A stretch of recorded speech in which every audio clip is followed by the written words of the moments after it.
অনুতপ্ত হয়ে যাও, তওবা কবুলের কিছু শর্ত আছে। এক নাম্বার শর্ত হচ্ছে acknowledgement. You have to acknowledge what you have committed. আপনি কি পাপ করছেন আগে ঘোষণা দেন। তওবা কেমনে করবেন শিখায় দেই।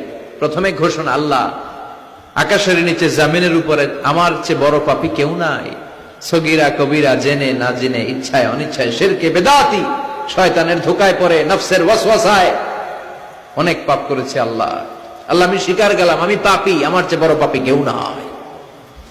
প্রথমে আপনি স্বীকার যাবেন সব। দুই নম্বরে রিপেন্টেন্স আর নাদামা, অনুতপ্ত হবেন, চোখের পানি ছাড়বেন, অনুতপ্ত হবেন, লজ্জিত হবেন। চোখের পানির দৃশ্য দেখে আল্লাহর বড্ড ভালো লাগে, সুবহানাল্লাহ পড়েন।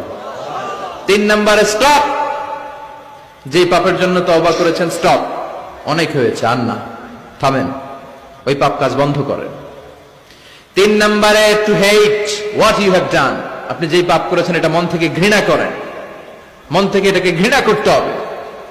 পাঁচ নাম্বার হচ্ছে to determine that you never repeat this sin in your life again. আল্লাহর ওয়াদা দেন যে আল্লাহ পারতপক্ষে আমার জীবনে এই পাপ আর করব না।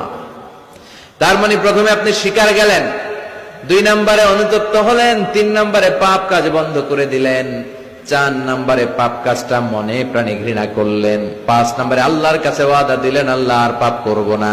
এই পাঁচটা শর্তের আলোকে যদি আল্লাহর কাছে তওবা করেন, তওবা কবুল করবে কে?